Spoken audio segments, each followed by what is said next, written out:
জনাব তারেক নিষেধ করেন আমাদেরকে, উনাদের নামিয়েছেন ভোট যুদ্ধে, আমরা যুদ্ধ করেছি এবং তার স্মরণের জন্য কিন্তু তার কোনো ইচ্ছাও কিন্তু প্রতিফলিত হয়নি।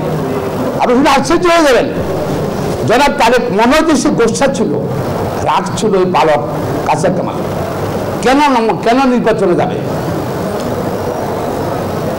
আমাদের নমিনেশন ঘোষণার পরে পল্টন অফিসে জনাব তারেক রহমান এই কাসার কামাল বাংলাদেশ জাতীয় আইনজীবী ফোরাম সেক্রেটারি দাবিদার, সে লোকজন নিয়ে চলে গেছে সাতক্ষীরা, ইলেকশন করবে সে, দলে এক ভারপ্রাপ্ত চেয়ারম্যানের দায়িত্ব দিয়েছে, সে দায়িত্ব নির্বাচন করবে, সে কিন্তু লোকজন নিয়ে সব নিয়ে চলে গেছে সাতক্ষীরা, তারপর অবকাশে, তারপর ইয়েতে যশোর, খুলনা, বাগেরহাট, সেখানে অবকাশে চলে গেছে, সেটা কি করছে, লোকজন নিয়ে অনেক লোকজন নিয়ে চলে গেছে।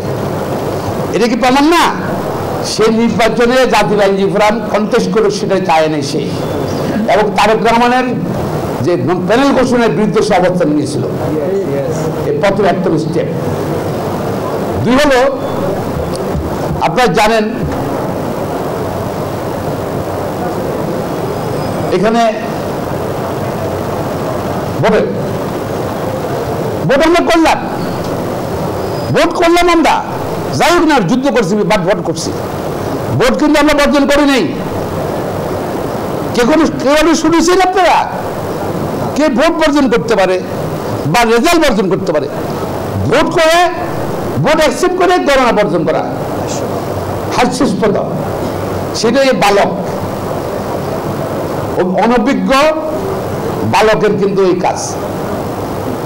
সে কিন্তু ভোট গণনা, তার কি কোইন্সিডেন্স দেখেন, আগের দিন আমাদের যে সেক্রেটারি প্রার্থী একজন স্বতন্ত্র প্রার্থী জ্যোতিকে সমর্থন দিয়েছিল, যারা হল রুমে ছিলেন তারাই জানেন, এবং আমি তাকে বলছিলাম পাঠার জন্য, তো সে বলে না জ্যোতি আমাকে সমর্থন দিতে হবে, 6 বছর সে চলে গেছে, এবং 38 মিনিটের ভিডিও আছে, 22 বার সে কথা বলছে।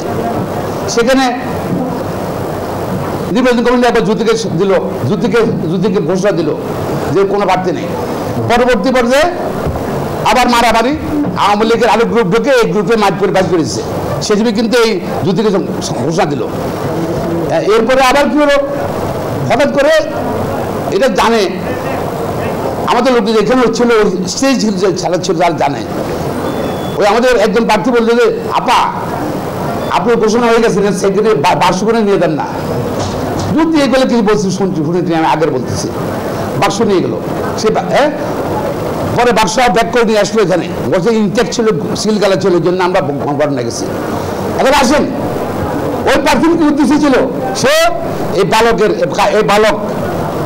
বালক নেতা কাসার কামালের কিন্তু শিষ্য ছিল, যে যুদ্ধকে সমর্থন দিলে বাক্স নিয়ে গেলে ভোট বন্ধ হয়ে যাবে নাকি। ফার্স্ট স্টেপ সরকারের স্বার্থে, এর আগে আওয়ামী লীগ ছিল, এটা করলো, দেখলো এটা ফেল করলো, বাক্স ব্যাক করে আসছে। পরবর্তী শনিবারে 12টার দিকে সম্ভবত ইলেকশন কমিশন মেসেজ দিলে 1টার সময় গণনা, আর 10-15 মিনিট পরে কিন্তু এই বালক নেতা কাসার কামাল কি করলো, তার নির্দেশে মেসেজ দেওয়া হলো আমাদের ভোটের কালকে ভোট গণনা যাবেন না।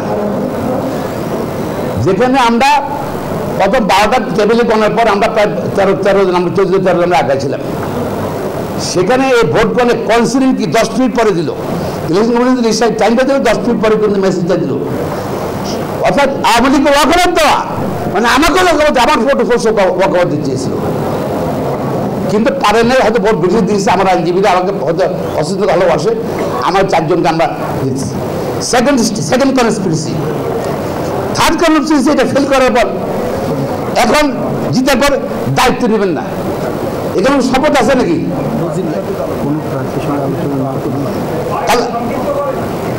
যাচ্ছি কোচ করছি, সরি, আরো সুন্দর আরো মজার জিনিস আছে পরে। হ্যাঁ, আচ্ছা, এখন যেটা হলো